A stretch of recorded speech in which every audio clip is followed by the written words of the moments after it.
They will know my name. Dad, is that you? Nautilus? Oh shit, I was supposed to put that deck guide up like 3 days ago. The salt is rising.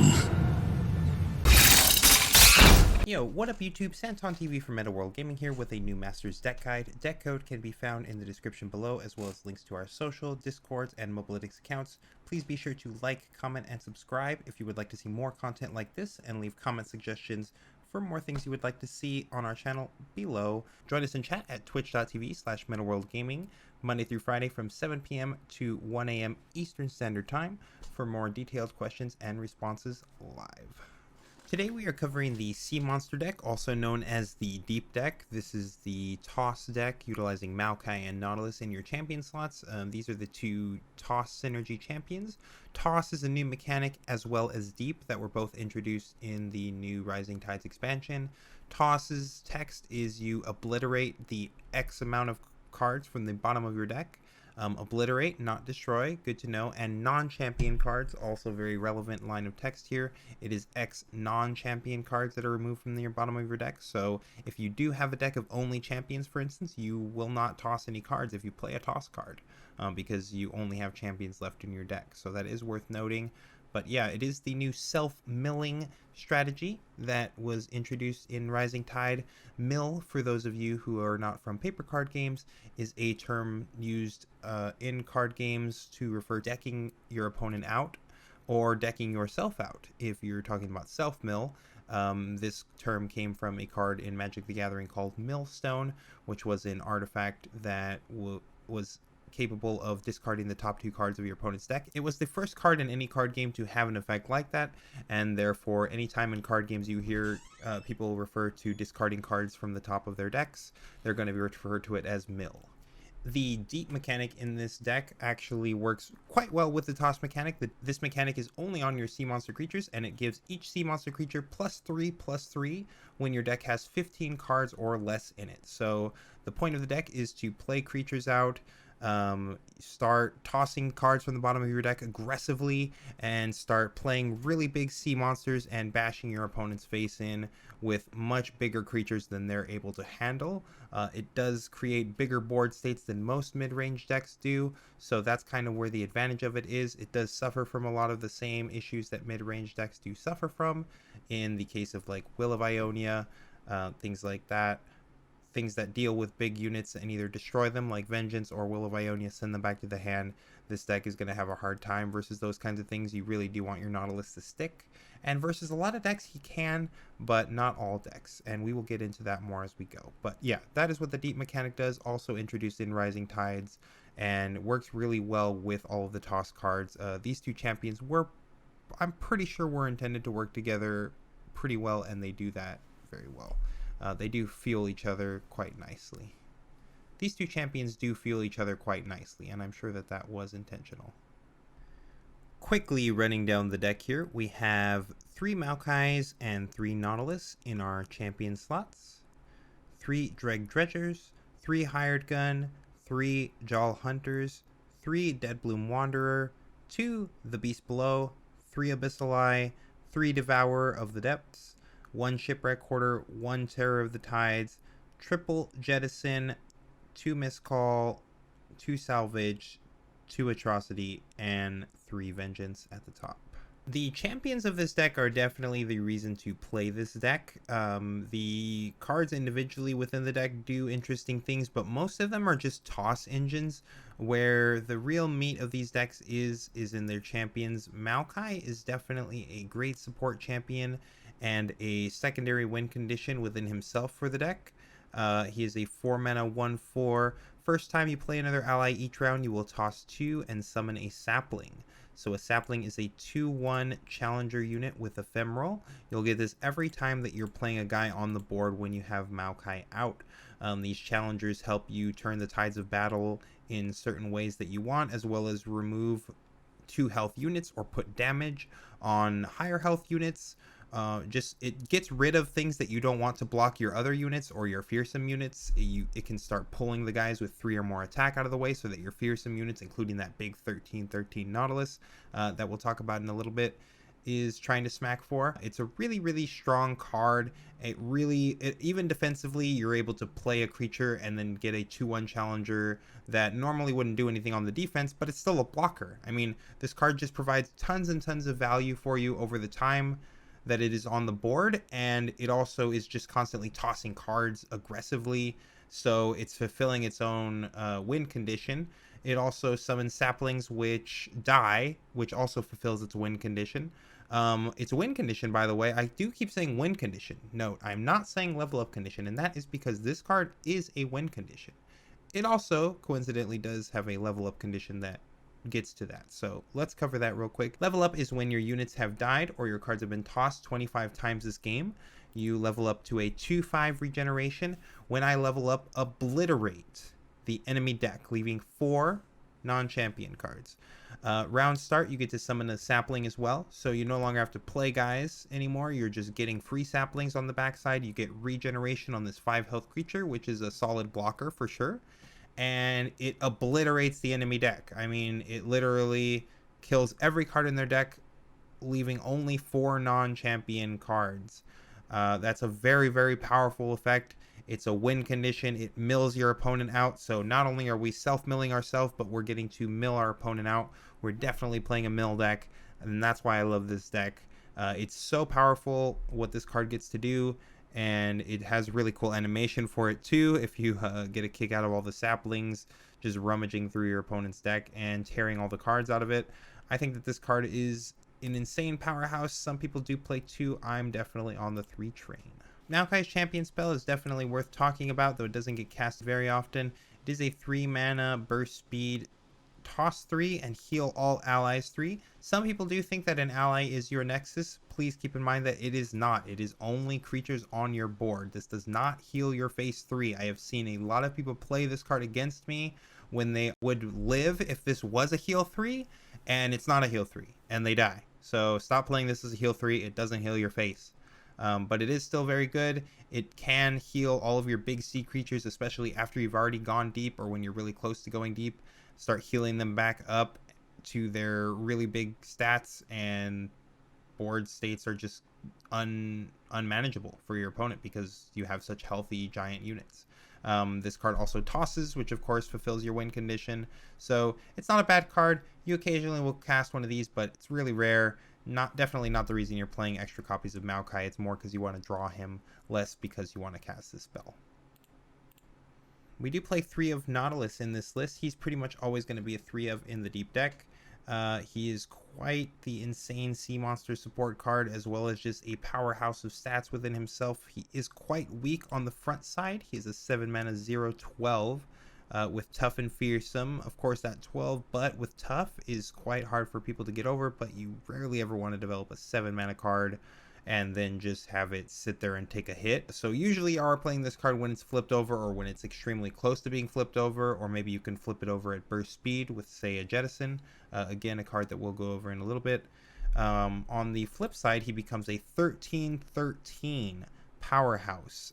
He still maintains his fearsome and tough, and all of your sea monster allies cost 4 less. That's a huge ability. You're able to just make really strong plays and pass back and forth while playing 1 or 2 mana sea monsters. It's just a really powerful way to play the game. Once this guy kind of hits the board, if he sticks, you do kind of run away with the game. It's very hard to lose from that position, and with cards like Atrocity giving you reach for 13 to your opponent's face, Nautilus is definitely something that no one wants to mess with. If this guy does flip and does not get willed, he is going to ruin your opponent's whole day. Nautilus champion spell is Nautilus Riptide. It is a 4 mana fast spell. Stun an enemy, and you shuffle that enemy into the enemy deck if you have a Nautilus.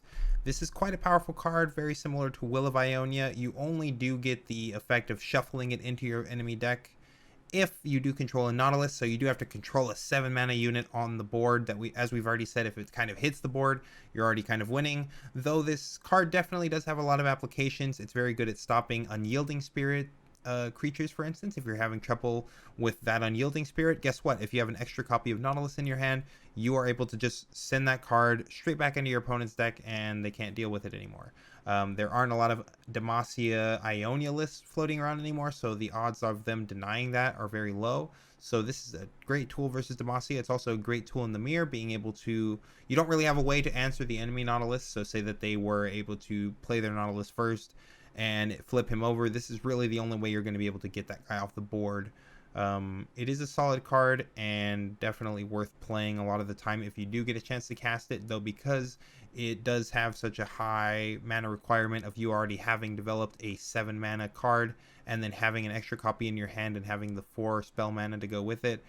You don't get to see it very often, but it is a powerful move that you do have in your arsenal. You do have one flex spot in your champions, potentially cutting a single Maokai for a single copy of Thresh. I am more of a fan of this in deck lists that were playing Withering Whales, as you were able to clear multiple things versus say the Spider decks or the Heimerdinger decks, and you're really able to capitalize on that Thresh flip. I feel like right now we're not playing any removal cards, and our Devourer of the Depths is an Obliterate, so it's rare that Thresh is going to see a lot of things die. He does have Challenger, and you do have, you know, the Maokai saplings dying. You have Challengers and vulnerable things happening, so you are going to see some units trade, but it's really rare that you're going to see Thresh evolve. However, he is still a very good removal spell. He's another option for a champion to come down and start challenging things. That 3 attack is relevant in the meta right now, can challenge things like Heimerdinger, Fioras, things like that. So I do think there is merit to playing a single copy of Thresh, but I really like having Maokai on 4 most times. It does provide just so much value for you over the course of the game and a hyper toss acceleration engine. So I really always want Maokai, I think, and that's why I'm kind of on 3. But I could see playing a single Thresh if you don't have the extra copy of Maokai, or if you just want to try something else that is pretty solid in this deck, and I could definitely see merit to running it. I just opt for the 3 of each, as I think that it is the most consistent, and I do want to see both of these cards on 4 and 7 respectively most times. Not always Nautilus on 7, but I do almost always want to see Maokai on 4. So getting into the individual cards here, there are some cards that you can't really say much about, but there is a few here that we can spend some time discussing, so let's take a look. Dreg Dredgers is a 1 mana 2/1 when I'm summoned toss 3. He is a hyper aggressive tossing card. A 1 mana 2/1 is great on turn 1. You pretty much always keep this in your mulligan because you never feel bad playing this guy on turn 1. You don't really want to play him later on in the game, though, because he is still almost as good as a jettison. You don't really mind it. His mana cost is so low that he's an easy way to pass while still digging deeper into your deck. He just also just fuels your engine really well. He tosses 3, and then when he dies, your Maokai triggers 1 more time. This is a great card. Always going to play 3 of this in a toss deck. But yeah, not much to say about him. He's just a very solid 1-drop. The Hired Gun is a new addition to this deck. A lot of people are playing Thorny Toad, and I think that with Burn being out of the format, as well as Thorny Toad just never really impressing me in general, but especially with Burn being much less prevalent in the format and aggressive strategies just being less prevalent in the format, I think that a 2 mana 2/3 that provides us with the ability to give the strongest enemy vulnerable and then trade on things early on in the game is just a lot more powerful and versatile than a 1/4 that at its best case scenario heals me 2 and mills me 2 when I don't really need it to do so. It's basically when my opponent decides that that card's finally going to bust open. So I think that Hired Gun has a lot better applications. There's also just like a lot of... Your opponent plays a 1 mana guy. Say they play a 1 mana 2/1, right? Like Dreg Dredgers. And then I get to go on my 2. I get to play Hired Gun. Now my Hired Gun makes your guy vulnerable. And it can now challenge and trade up on your 2/1. I just got to kill one of your cards for free with my Hired Gun, and it's still on the board as a 2/1, right? That's like one of its worst case scenarios. This card later on in the game still becomes a 2 mana give something vulnerable, right? Say that there's just something on their board that I can't address, and I have a giant sea monster on the board, and I wish that I would be able to just kill that thing, but there's no way that they're going to block my giant sea monster with the guy that I actually want them to block with. Well, Hired Gun gives me the opportunity to just be like, nah, you're coming over here, and now I'm going to get to challenge your guy and kill it. So it's so much value on what a 2-drop can do in the early game and in the late game, whereas Toad wasn't really a good card in either point of the game. It was just decent in the early game. So we've We have opted to just cut Toad completely and play triple hired gun. I have been very impressed with the card. I recommend you guys try it out as well. Jaw Hunters, we can definitely go on about this card all day, but it is a value house 3 mana 4/1 challenger. When I am summoned, create a random sea monster in hand. 3 mana challenger is very good. That's usually when people start playing their big plays or when they've played most of their mid-range plays. Either way, you usually are seeing something come down on turn 3. This gets to challenge the best card on the board and replace itself with a sea monster. And it has 4 attack. It can trade into Badger Bears and anything with 4 health. I mean, it can challenge enemy Maokais, for instance, and kill them in the mirror. Yeah, the stat line on this thing is insane. The value that it provides by being able to draw a card that you're going to use later on in the game, and you get to just play it on 3 and kill something most times. Of course, it does only have 1 health, which is why this card is very balanced. Vile Feast, for instance, Make It Rain, anything that deals 1, Withering Whales. This card has a lot of answers to it that are very easy for opponents to play, but the great thing is that it replaces itself, so even though it might challenge something and then be very easily killable, at the very least it replaces itself with a sea monster that we're going to get to play later on in the game, or maybe even the turn after, depending on how it works out. And that thing is going to get really big as the game progresses. So no matter what, I would always be playing Threejaw Hunters. This card's insane value, and it does so many different things for this deck. You never want to not be playing 3 of this. The other 3 of guaranteed is going to be your Deadbloom Wanderer. This is just a 3 mana 3/2 that tosses 3. Much like our Dredgers, however, this has Lifesteal. Lifesteal on a 3 mana 3/2 is insane. You have so much sustainability with this guy. It's a really aggressive stat line too. Like, you're able to just kind of curve out early on and just really go wide against certain opponents. And this guy is just something that they can't deal with very well. He can also just block 1/1s and gain you 3 life over the course of multiple turns. If you're getting like 6 life gain out, if you're getting 6 life gain out of your Wanderer, you're doing it right for sure. This guy can just do so many different things for you. He is pretty simplistic in what he does, but what he does for the deck is amazing. So you definitely want to always be on 3 of this guy. The Beast Below is a text slot we were kind of messing around with. I have been impressed with this card as a 4/4 that turns into a 7/7, of course. Not much to say about it. It is pretty simple. It's a 4 mana 4/4, has the deep mechanic and the sea monster keyword, so it has lots of synergies in our deck. Because it is the only creature in our deck that actually is 4-costed, it is worth noting that on Nautilus's flip side, this will cost nothing. So it is a free and cheap way to pass in those scenarios, but you get to develop a 7/7. Opponent will not know what to do when you slam a 13/13 followed by a 7/7 for free. That is 20 points of damage on the board for 7 mana. So yeah, Beast Below, definitely powerful, and its 4/4 stat line helps it block really, really early on in the early games. So you're able to just kind of trade up on a lot of stuff before it becomes a 7/7, or just get 2 cards out of this for the 1. That's still pretty good value. With Hired Gun making things vulnerable, this thing is definitely able to trade up on a lot of things really easily because of its stat line. I don't mind playing it as a 2 of. You could cut this card. We'll talk about that a little more in the flex spots, but I've been liking it as a 2 of. I would recommend trying out a couple, at least 1. Abyssal Eye is a 5 mana 3/3 elusive deep Nexus Strike when I draw a card. This is our only elusive sea monster. It does smack them for 6 when it's deep, and drawing a card every time you hit the Nexus is great. Of course, drawing cards in this deck does get you closer to your deep condition, so this card fulfills its own conditions as well as just draws you additional resources. It's hard to block, and it gets really, really big and can just be a 6/6 elusive, which is just a terrifying unit in itself for most opponents. I definitely like playing 3 of this guy. I've seen some lists play 2, but I'm a big fan of the 3. It also is the only way that you can block elusive things as well, as it's your only elusive blocker. Hopefully you're able to challenge elusives out of this guy, but worst case you do have this guy to actually block, which is nice. Devourer of the Depths. This is a favorite card of mine for sure. I was definitely on board with playing 3 of this card when the set first released in every toss deck ever, and turns out that, yeah, every toss deck ever is playing 3 of this card. It obliterates an enemy with less health than itself. If it is deep, it is a 7/7, which means that it will obliterate anything with 6 or less health. It is worth noting there is some very interesting interactions with this card because its ability is a skill. So when you play it, the skill will go on the stack. And the very interesting thing about this skill is that it will check for the health at resolution.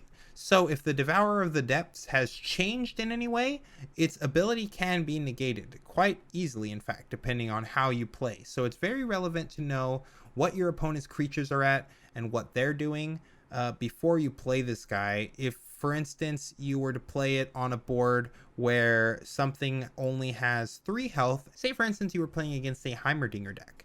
Heimerdinger is a 5 mana 1/3. If you were to play Devourer of the Depths on 6, trying to get rid of it before you have gone deep, of course, with your 4 health, and Heimerdinger was to have up 2 spell mana and was representing Mystic Shot, they could in response Mystic Shot your Devourer of the Depths, bringing it down to 2 health. Its skill still has not resolved yet because it's still floating in the slow speed area, and now that you are a 2 health, which is definitely not more health than Heimerdinger, your ability would no longer resolve. Will of Ionia and Vengeance are definitely always counters to this. If this card leaves the board for any reason, it will just be negated. The entire skill is negated. If it gets hit with a Vengeance or a Will of Ionia, you're not getting any skill. So that is also worth noting, and definitely worth noting if you're playing against this deck. If your opponent is trying to resolve this guy and you have a removal spell or a way to damage it before its effect finishes, it will fizzle out the effect, and so there is a lot of counterplay when it comes to this guy. However, his ability is so powerful. There are just some creatures in the game that you're not able to deal with, or for instance those Unyielding Spirits creatures that they just can't die. This card can still remove them from the game because its effect is Obliterate. So yeah, you always want 3 copies of this guy, and he's one of your most powerful plays that you have in the deck. Shipwreck Quarter is a 7 mana 7/5. When I'm summoned, toss 2 and shuffle 2 treasures into the deck. So in order to talk about this card a little more, we need to talk about the treasures that he provides. We have Keelbreaker, a 5 mana slow spell that deals 5 to all units. Plateworm Egg, a 5 mana slow spell that summons 3 vicious plateworms. Those are 3 5 mana 5/5s with Fearsome and Deep, for those of you who have never played the card. And then you have Treasure Trove, the Meta World special here. If you haven't seen our VODs, we always get really terrible rolls with this, but sometimes we do high roll people, and it's hilarious. You create 5 random cards in your hand. They cost 0 for the turn and are fleeting. This is definitely a card you want to play most when you have the attack token, because it really messes with your opponent's lines. They can't play around 5 different cards. Every card in the game, they have to essentially play around every possible card in the game, and it costing nothing for the turn, that being 5 different units or 5 different removal spells. They have no idea what's coming at them, so playing this when you have the attack token is really nerve-wracking for the opponent, and you could just squeak out entire lethals or just crazy board states from it. Definitely a crazy card. All of these do have the line that if they are tossed, you draw them instead, which is very cool. So once you've played this guy, you're going to want to start using your toss abilities. If you've saved any jettisons, for instance, you might want to hold a jettison if you're about to play a hoarder, because you're able to just for 1 mana rip some of these out of the deck, and almost all of these cards are usually pretty game ending in their best case scenarios. Plateworm Egg's definitely your best one. Getting 3 5/5s with Fearsome and Deep is insane for 5 mana. And, you know, no decks can really deal with these except for ones playing Ionia, because of course they have Deny. But Ionia is one of our worst matchups anyway, so you're just kind of screwed in that way either way. And finally, for our creatures, we have 1 Terror of the Tides at the top end. 8 mana 6/5. Attack, give enemies -2 attack this round, and all of your sea monster allies have Fearsome. This is just another big boss at the top end. He does make all of your guys pseudo-elusive with the Fearsome and being able to reduce your opponent's board to very low attack numbers so that all of your Fearsome guys can get through.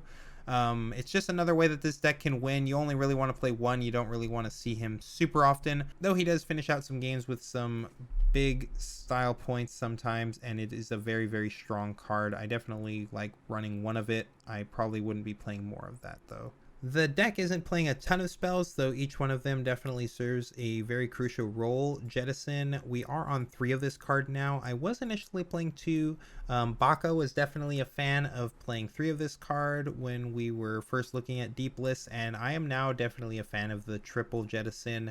It's just so much value, and it accelerates your clock so much quicker.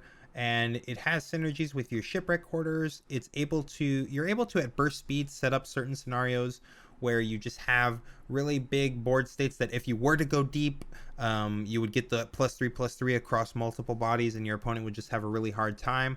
This gives you the ability to do that at burst speed, which means that your opponent can't really play around it. Like if you were 3 off of deep and you play a Dredgers, your opponent's going to see that coming.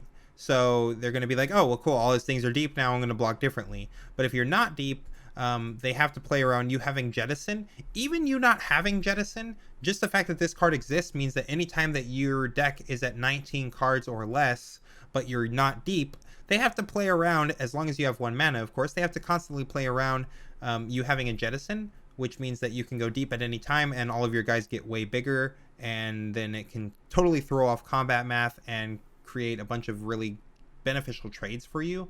So you always want to have a Jettison in hand in those scenarios, and it's just a really, really powerful card. It just really accelerates everything you want to do. It accelerates your Maokai and your deep.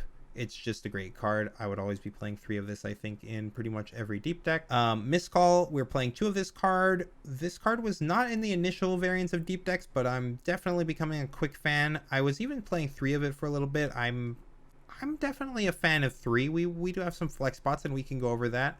Right now we are playing 2 in the current list. If your opponent invests a bunch of mana killing one of your big guys, this guy just brings it back for 3 mana. A lot of the times this Maokai does get thermo beamed on 4, and the only way you can really bring him back is a Miscall. Against decks with thermo beam or ways to deal 4 damage really regularly, I usually will not play my Maokai until I have a Miscall to back him up. And it's nice having that protection in this deck, honestly. Like even for your Abyssal Eyes, your Devourers, your Nautilus, of course, if somehow your opponent like vengeances your 13/13 and you could just bring it back and start vomiting big things from out of your hand. Because all of your creatures are huge mana investments, this Miscall is just 3 mana, bring back 6/6 or 7 mana, 5 mana worth of stats. And when they have deep, of course, it's even more stats. So this thing is generally bringing back 5/5s, 6/6s, 7/7s.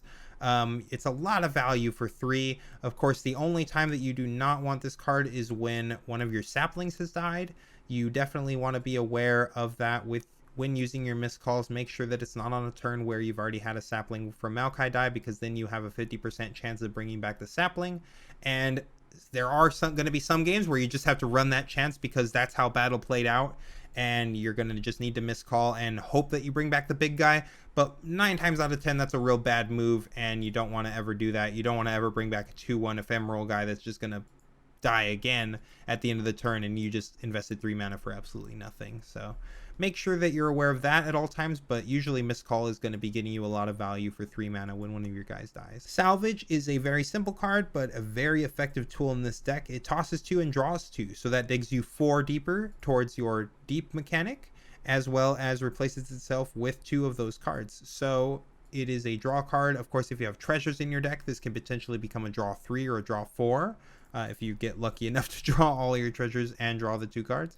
But yeah, Salvage is a great card, great tool in this deck, great way to dig deeper into your deck. Definitely like this at 2, though I could see playing it at 3 as well. Again, we have a lot of flex spots going on, so right now I do like this at 2 because most of the times I do want to be drawing creatures, and it's rare that I want to be spending 4 mana to just draw 2 cards, though there are scenarios where I definitely do, or just where I want to use this to dig deeper and get that deep online, but also draw cards while I'm doing it rather than just playing Jettison and kind of negging 1. So I like Salvage as well. It's a good card, and we're playing 2 of it right now. Always going to want to be playing 2 copies of Atrocity. Every deep deck I've pretty much played since I started playing this list has played double Atrocity. We're still playing double Atrocity in the current format. This gives this deck a lot of reach towards your opponent's face. Playing this on a Nautilus is 13 to the face. Most decks, as long as you dealt 7 damage this game, which most of your guys, again, once they become deep, are 7/7s, right? You've got the Devourer of the Depths, you've got the Beast Belows, Abyssal Eyes is 6/6, Shipwreck Quarter is a 7 even before it goes deep. So I mean, as long as you're able to hit your opponent for 7, which is not very hard to do, then Atrocity plus a flip Nautilus is game over. So you also have just a ton of really big guys in your deck that this card is great with. You're usually getting your opponent to far less than 13 with this deck. You have such big powerful things. Once a couple of them hit a couple times, your opponent's usually sitting around 8 or 7, and then this Atrocity can pretty much kill them with any of your creatures in your deck. You do play 2 of. It's worth noting, and we've seen a lot of it. We've been talking about it here at Meta World. We've seen a lot of 1-ofs in the deep decks, and 1-ofs that are not sea monsters are bad. You should not be playing 1-ofs that are not sea monster creatures, because Nautilus at the very least gets these sea monsters back. So if you tossed your 1-ofs, guess what? They're going to end up back in your deck at some point. 1-ofs that are not sea creatures with 4 or higher cost are pretty bad, because you're constantly tossing cards from your deck, and if you toss the only 1-of, what was the point of even playing it? You definitely want to be playing cards that you want to draw throughout the game. And I always want to see Atrocity, for instance, or I always want to see copies of Vengeance. Like, I usually do want to find a single copy of Vengeance most games, not all games, but a lot of matchups I do want one copy of this card. I almost always want to find a copy of Atrocity, because it's usually just a lot of reach and it closes out games really well. So I just don't think that you can ever afford to play 1-ofs in this list. It's just really inconsistent and makes your deck overall bad. Yeah, you might draw that 1-of card occasionally in the scenario in which it's very good, because if it's a 1-of card, odds are it's not always good. So as it is, you're already playing a card that's a 1-of that's not always good, and then it's just going to get tossed half the time and you're never going to draw it anyway. So not in the spell slot, but like I said, in here, of course, we do run 1 Terror of the Tides and 1 Shipwreck Quarter. So not completely devoid of 1-ofs, though these are sea monsters, so Nautilus gets them back in our deck, and therefore they are not inconsistent with the toss mechanic. Triple Vengeance to top off the list. You can play 2 of this card, though we are opting for 3 in the current variant. It does give you a very good edge in the mirror, being able to snipe your opponent's Nautilus. It's really the only other way that you can deal with that unit. It also is very good against Heimerdinger. Heimerdinger can only deal with Vengeance with Deny. They only play 2 Deny. You play Triple Vengeance. They don't always have the Deny, and you have Vengeance and Devourers. It's going to be a hard time for the Heimerdinger player when you're playing 3 of each of these, and that's one of our worst matchups, so it's a great tool for that. Obviously very bad versus Unyielding Spirit, which is why we have the Devourer of the Depths, and why you might be willing to cut this to 2, but I think I'm a big fan of 3 in the current format, especially with all the Sejuani out there, and just giant buff units. I do like this card at 3 right now, so that's going to finish it for the spell. So finally, going over flex spots in this deck, the only flex spots really in your follower and spell area that you kind of can mess with is your 2 Beast Belows here, the Shipwreck Quarter, the Terror of the Tides, and probably the amount of Vengeance that you play. You could cut this card to 2. I think pretty much everything else you're going to want to be playing. Salvage you can play as a 3 of, Miscall you can play as a 3 of, you can add in Vile Feasts and Make It Rains and Withering Wails if you're having trouble with things going wide or the Heimerdinger matchup. Vile Feast is also just a very powerful card, and I did find myself starting to kind of want it as I've tested this deck a little bit more, though not enough that I necessarily think that it needs to come in. But it is a card that's worth considering, especially if you're going up against a lot of burn. That deck does still come up, and now that we are playing no Grasps, no Withering Wails, and no Vile Feast like the original version was when the burn deck was super prevalent, we are more susceptible to those kinds of strategies now.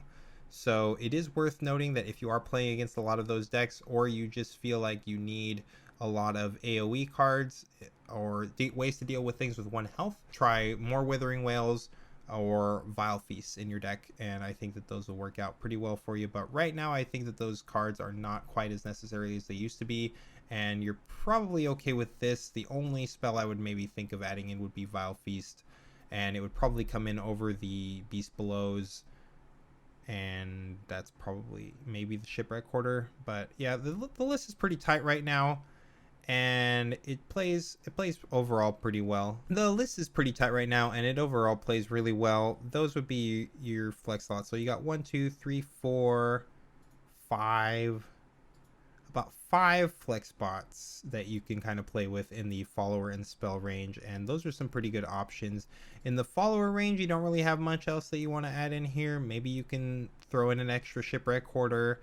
If you're not liking Terror of the Tides, you can also do the reverse of that, though I think that 1 Terror of the Tides pretty much always standard. I don't think I would ever want more than that card. It's not super impressive all the time, though it is pretty insane a lot of the time.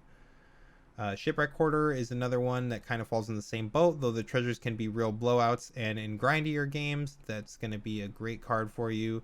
But yeah, he's inconsistent sometimes. You know, he could probably be just, again, another copy of Miscall or a Salvage, something else like that. But yeah, there's not really much else that you want to be adding in here for this deck. So I think that this list looks pretty tight, and I've been climbing with it on my EU account quite a bit, and I've been pretty impressed with it so far. So give it a try and let us know what you think. Mulligan strategy for this deck is pretty simple. You are just always looking for dredgers for sure. You always keep this in your opener, no exceptions. Other than that, you're probably trying to find Jaw Hunters and Wanderers. You always keep hired guns as well. Basically just trying to curve out. This is a mid-range deck, so if you can curve 1, 2, one of your 3 drops here, and then your 4 drop Maokai, you're sitting pretty most games.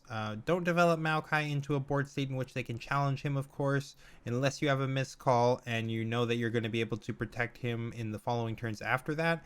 Otherwise, you do not want to just be developing this card. Though most games on 4, I will take an exceedingly large amount of damage if it means that I can safely develop Maokai, because once he is on the board, the game starts turning in your favor very, very quickly. The tides, if you will, shift. Haha. Really, really powerful, and it fuels your entire deck's engine. So I would always want to play this guy on 4. And I do keep him a fair amount of games. If I do have a decent amount of curve leading up to him, I might be willing to keep him. And versus anything that's not very quick and doesn't go very wide, I pretty much keep him in every opener regardless of what the rest of my curve looks like. Other than that, you're not really keeping much. You're never keeping any of your big boys, never keeping any of your spells.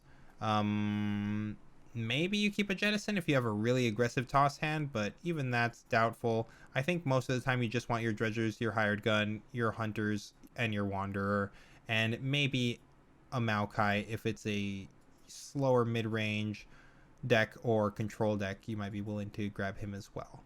Miscall as well versus the control decks and Ezreal decks. You don't feel bad holding this card in your opener if you have a decent curve as well. But most of the time, again, we are a mid-range deck. We're trying to curve out, toss aggressively, and make sure that as our curve progresses, these things get bigger and bigger the deeper that we go into our deck.